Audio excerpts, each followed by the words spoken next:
नमस्कार दोस्तों, मेरा नाम है विजय कुमार। आप देख रहे हैं कॉमिक्स पिटारा चैनल को। तो चलिए दोस्तों, बाकीलाल की इस हास्य और मजेदार कॉमिक्स को शुरू करते हैं, जिसका नाम है चंदूलाल। आप देख सकते हैं इसका कवर पृष्ठ, जो कि कुछ इस तरह का है। ओके, तो चलिए इसकी शानदार स्टोरी को शुरू करते हैं। चलो जी चलो, शुरू होने वाला है। ओ तेरी, गधे को घोड़ा बनाने के चक्कर में, मेरा मतलब है घोड़े का प्रबंध करने के चक्कर में, आज का दिन तो भूल ही गया। चलो जी चलो, शुरू होने वाला है। बस सब्जी में छौंका लगवा के आता हूँ। चलो जी चलो, नारा बांध कर आता हूँ। चलो, घंटा बजा कर आता हूँ। चलो जी चलो, बस द्वार पर नींबू लटका के आता हूँ। ओ जी चलो। मैं तो कब से तैयार बैठा हूँ, शीघ्र चलो। आज के दिन की प्रतीक्षा तो मुझे हर हफ्ते रहती है। बाकेलाल जी जल्दी चलो। हाँ तू चल, मैं आया।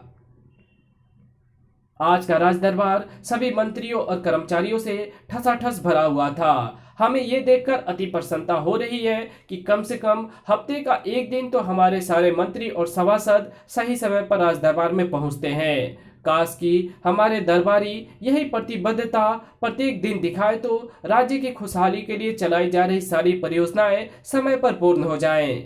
अरे मूडमती राजा, आज के दिन सारे दरबारियों का समय पर पहुंचने का कारण कोई अटकी परियोजना नहीं, बल्कि है राज नर्तकी अंगना देवदूत। हाय, आ गई मेरी चम्मक छल्लो। ओ मेरी फूल गोभी, कब से तेरा इंतजार था। दर्शन दो अंगना, ओ मेरी अखियां प्यासी रे। हाय, किसी की नजर ना लगे।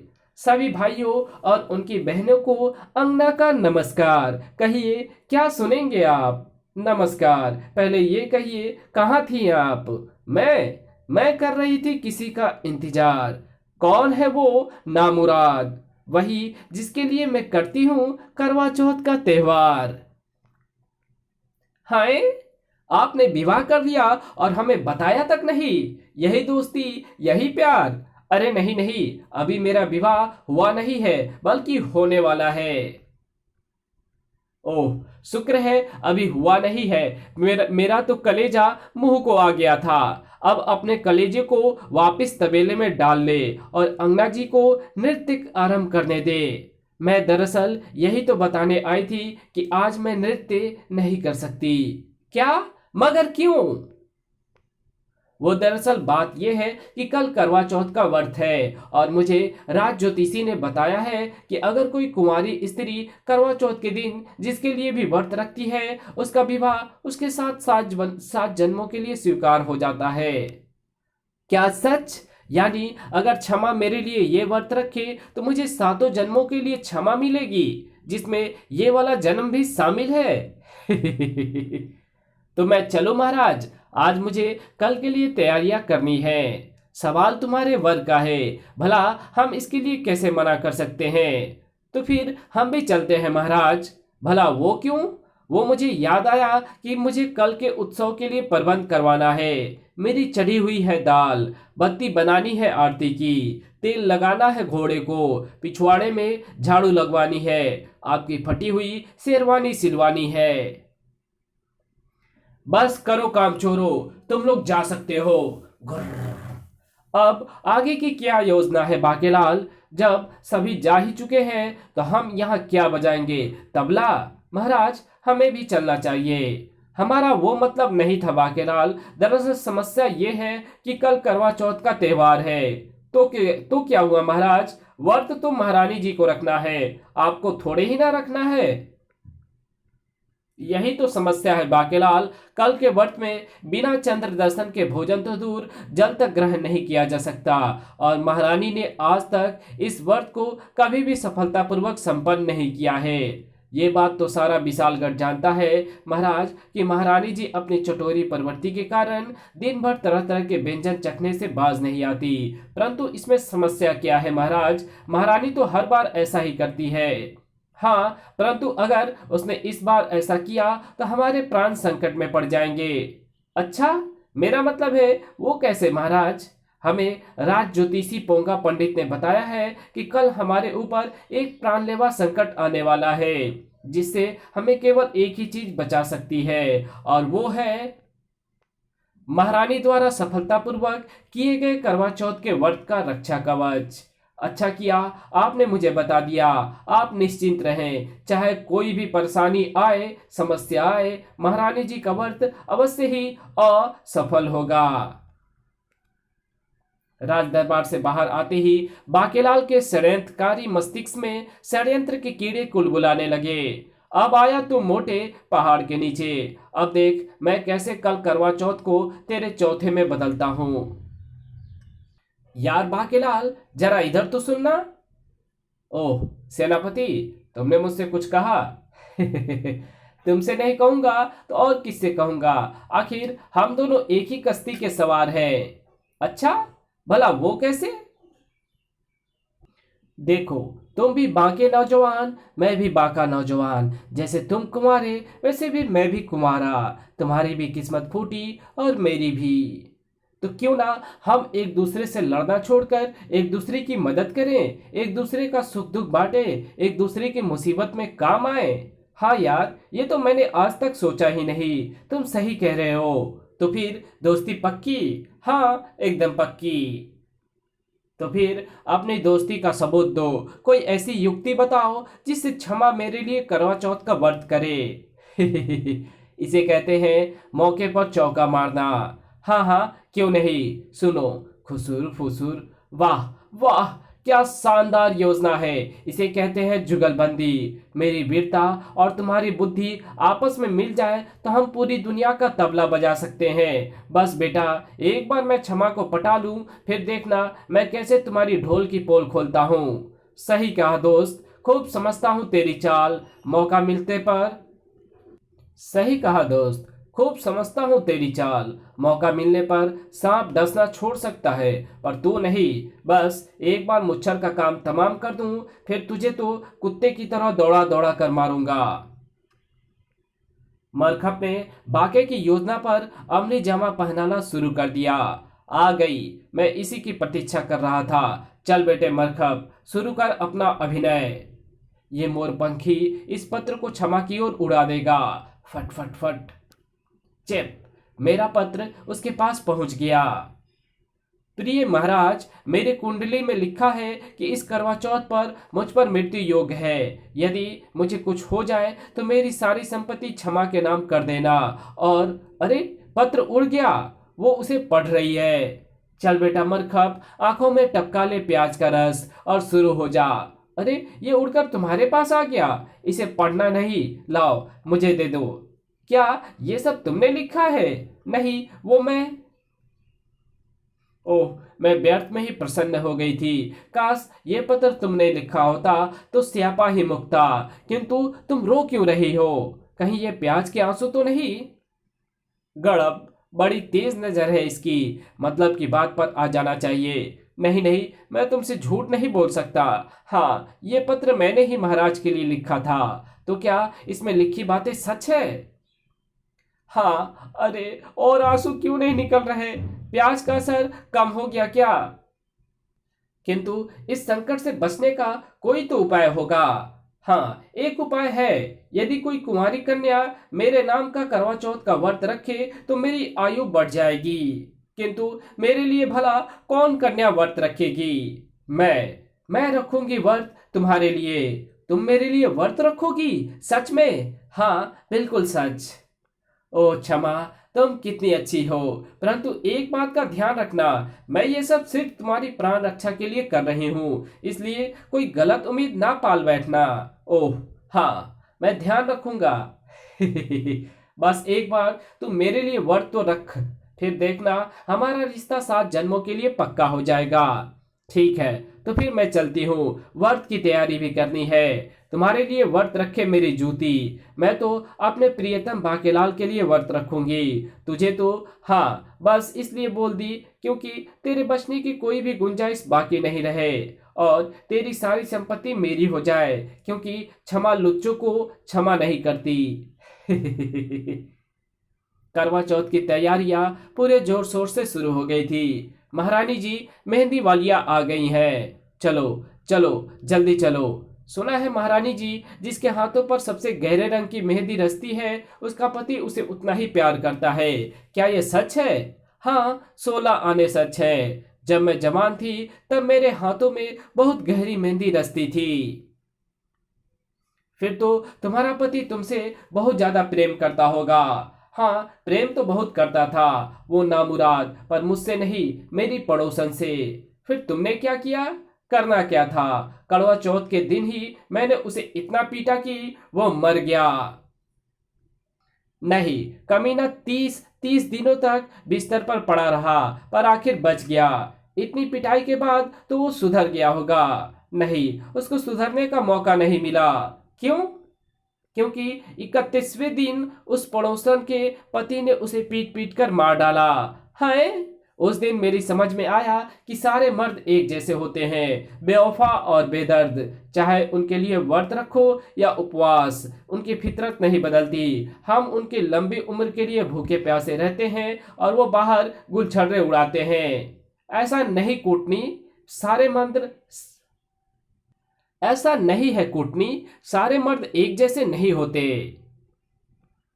हमें देखो, हम अपनी महारानी से कितना प्यार करते हैं, उनकी हर छोटी छोटी इच्छा का ख्याल रखते हैं। तभी तो हम यहाँ चले आए, क्योंकि हमने फैसला किया है कि महारानी के हाथों पर मेहंदी हम स्वयं रचाएंगे। वाह, पति हो तो ऐसा। धत, आप भी ना बड़े वो हैं। ये तो हर चालाक पति के चोंचले हैं, अपनी पत्नी को पटाने के। अब ये सब व्यर्थ का विवाद छोड़ो भी कुटनी मौसी और महाराज, ये लीजिए मेहंदीपुर की असली मेहंदी। इसका रंग आपके प्यार की तरह ही गहरा है। वाह वाकेलाल, यहाँ हमने सिर्फ रानी जी के हाथ में मेहंदी रचाने की सोची और उधर तुमने विशेष मेहंदी का प्रबंध भी कर लिया। आप तो हमेशा मुझे लज्जित करते हैं।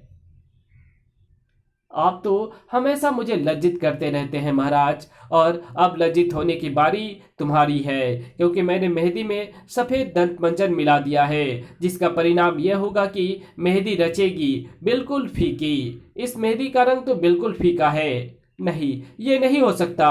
घुर्र। मैं तो पहले से ही जानती थी, मर्द का ढंग और मेहंदी का रंग अपना असर दिखा ही जाता है। इसका मतलब है आपके प्रेम में खोट है? नहीं प्रिय, इसका मतलब है आपका और भी कोई चक्कर है? नहीं प्रिय, इसका मतलब है मैं एक धोखेबाज इंसान के लिए व्रत कर रही थी? नहीं प्रिय, मैंने फैसला कर लिया है, मैं आपके लिए व्रत नहीं रखूंगी। मर गए, वो मारा। ये तुम क्या कह रही हो प्रिय? क्या तुमने राज ज्योतिषी की भविष्यवाणी नहीं सुनी? ऐसा मत कीजिए महारानी जी। नहीं, इसकी बात मत सुनना महारानी जी। क्या? मेरा मतलब है केवल अपने दिल की सुनिए महारानी जी। याद कीजिए महाराज के प्रेम को। आपकी खुशी के लिए उन्होंने क्या क्या नहीं किया। आपके बेलन की मार को लड्डू समझकर स्वीकार किया। आपकी टांगों में दर्द हुआ तो टांगे दबाई। आपको नींद नहीं आई तो आपको लोरी सुनाई। आपके सम्मान में घंटा बजवाया। अपनी जान पर खेलकर आपके लिए कोहिनूर लाए। अपने प्रेम को सबूत देने के लिए प्रेम परीक्षा दी, और आप सिर्फ इस तुच्छ सी मेहंदी के फीके होने के कारण उन पर शक कर रही हैं। बस करो भाकेलाल, तुमने मेरी आंखें खोल दी। अब मैं अपने मोटे पर कभी दोबारा शक नहीं करूंगी, और मोटे की सलामती के लिए व्रत भी रखूंगी। क्या? मेरा मतलब है, वाह, मेरा मतलब है, बच गया। गिलहरी को पेड़ पर चढ़ाना और औरत को पट्टी पढ़ाना बहुत ही आसान होता है। चले महारानी जी, चूड़ी वाला आ गया होगा। हाँ हाँ, चलो, यही तो मौका होता है नई नई चूड़ियों की खरीदारी करने का।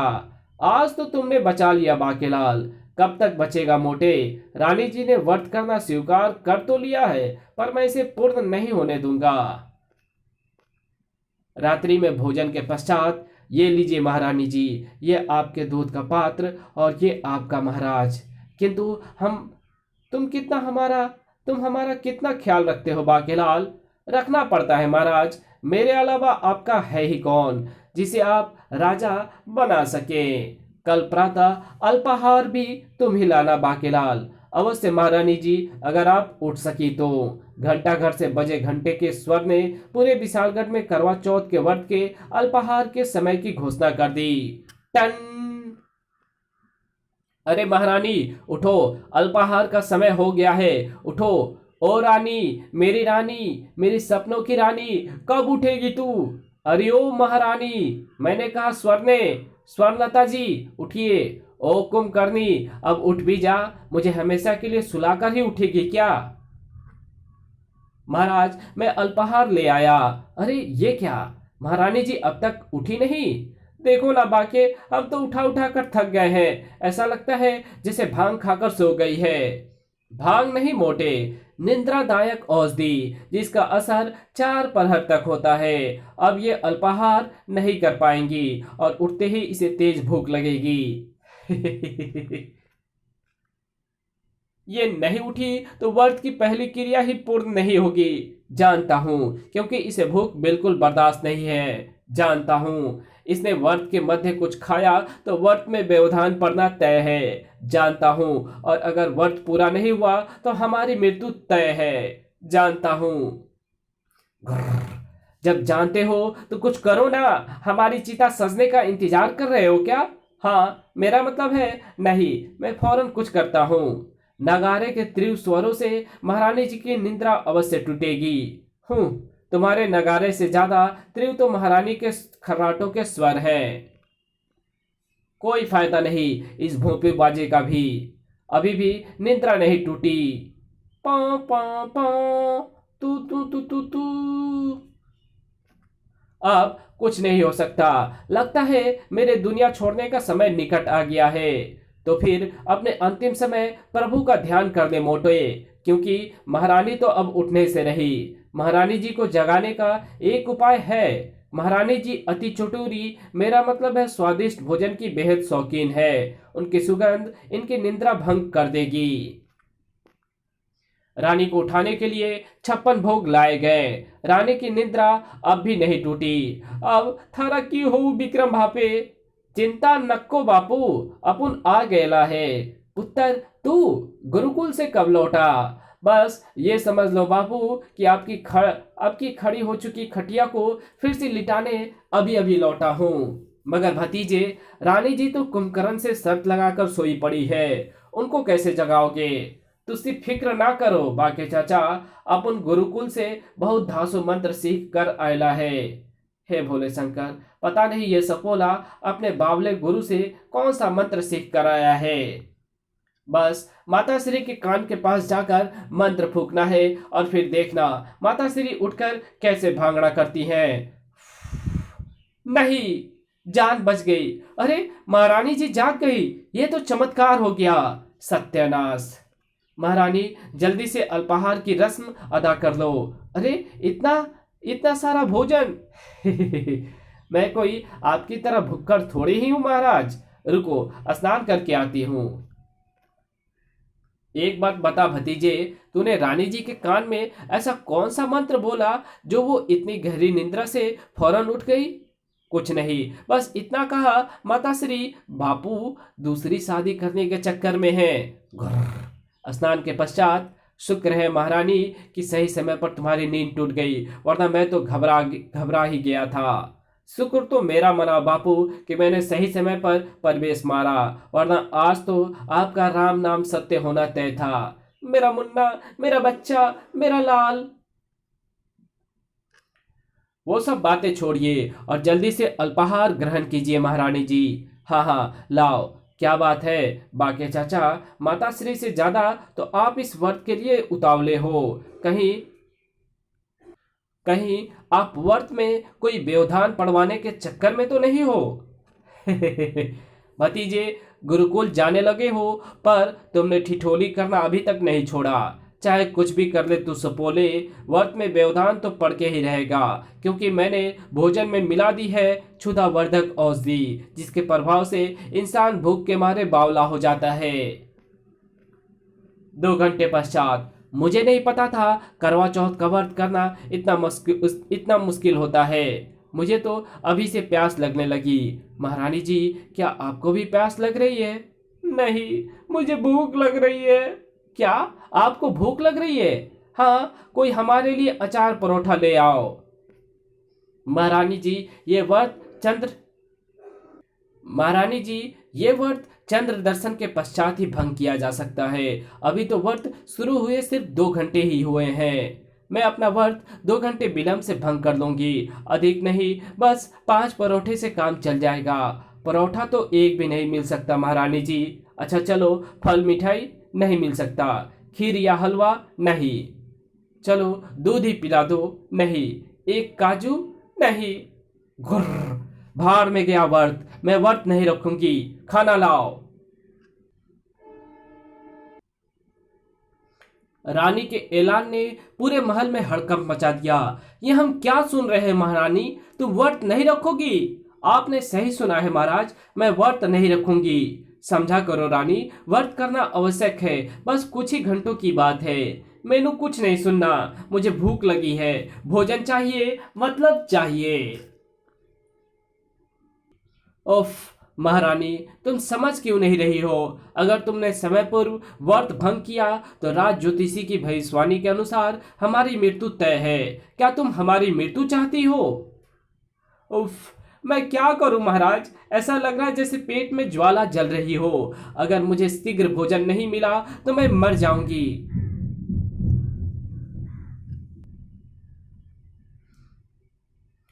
थोड़ा सब्र रख लो प्रिय, व्रत पूरा होते ही हम साथ भोजन करेंगे।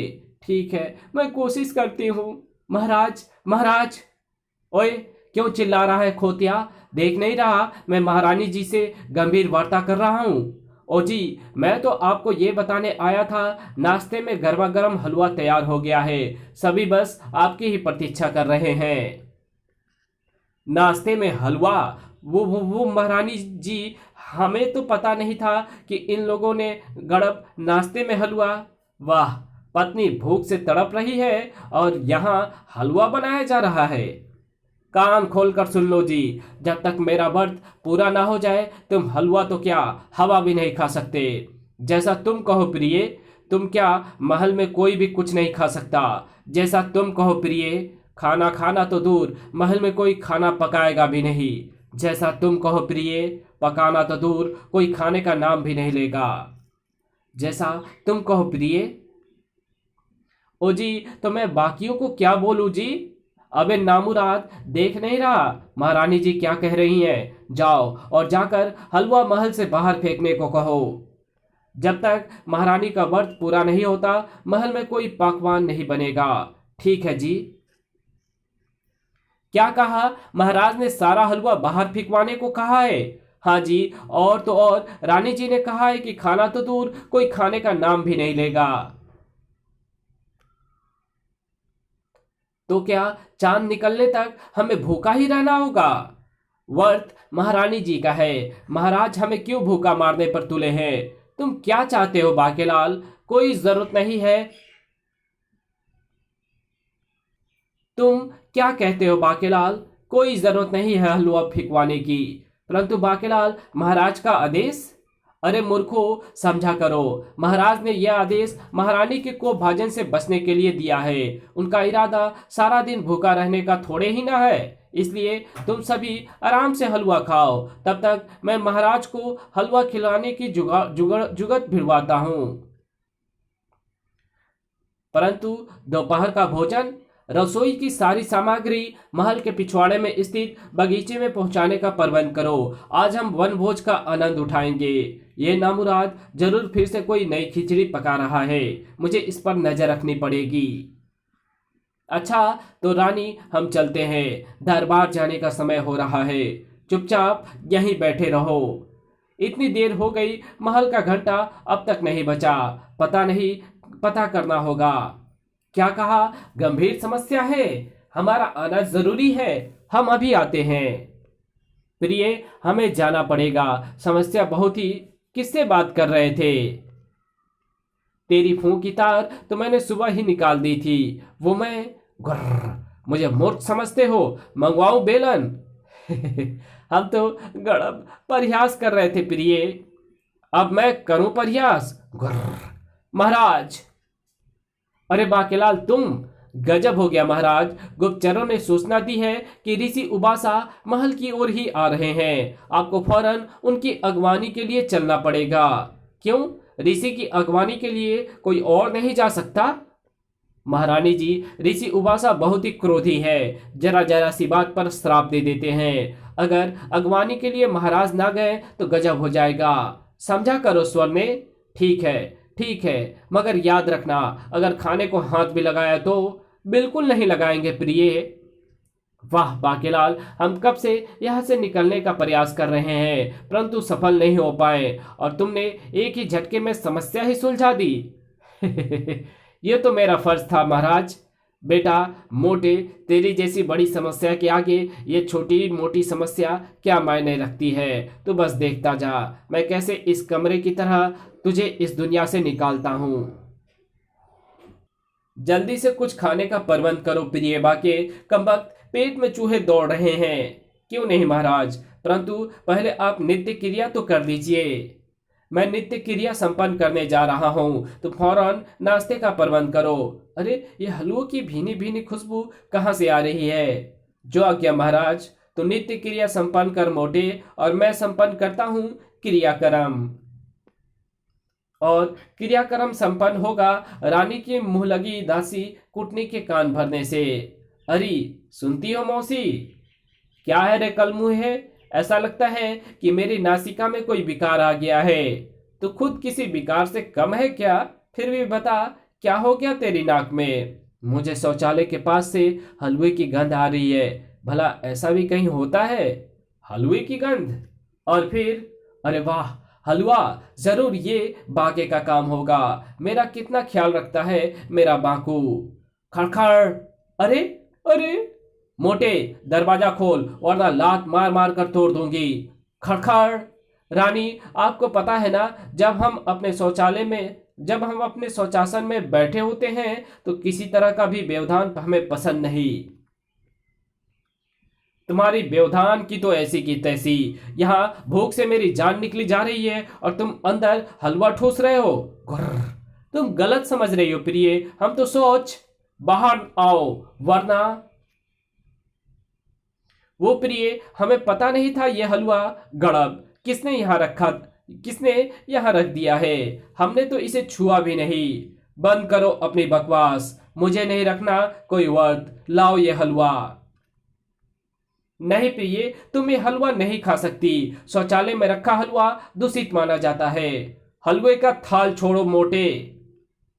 छोड़ो नहीं, छोड़ो नहीं, छोड़ो नहीं। ओह नहीं, ओह नहीं। और फिर हलवे का थाल सीधे बाथरूम टब में चला गया। मेरा हलवा! मत रो रानी, व्रत पूरा होने दो। हम तुम्हारे लिए अपने हाथों से हलवा बनाएंगे। खबरदार, हलवे का नाम भी लिया तो। धत तेरी की, सारी योजना पर पानी फिर गया। पर कोई बात नहीं, व्रत तो मैं तुड़वा के ही रहूंगा। अगर सीधी उंगली से घी नहीं निकल रहा तो उंगली टेढ़ी करनी पड़ेगी। खान पान मंत्री ने अब तक दोपहर के भोजन का प्रबंध कर लिया होगा। बेटा बाकेलाल, मुझे पता है तू महारानी जी का व्रत तुड़वा कर महाराज के प्राण संकट में डालना चाहता है, परंतु मरखब के रहते ऐसा कभी नहीं होगा। अगर क्षमा से 7 फेरे का सवाल नहीं होता तो अब तक मैं तेरी पोल पट्टी महाराज के सामने खोल चुका होता। इस कहानी को यहीं खत्म करते हैं। इसके आगे कहानी पढ़ेंगे इसके पार्ट 2 में। तो मिलते हैं इसके दूसरे पार्ट में। तब तक के लिए बाय। वीडियो अच्छी लगी हो तो इस वीडियो को लाइक कर देना। चैनल पे नया तो चैनल को सब्सक्राइब कर बेल आइकन को प्रेस जरूर कर देना, और जहां इस वीडियो की जरूरत हो वहां इसको शेयर जरूर कर देना। Thanks for watching my videos.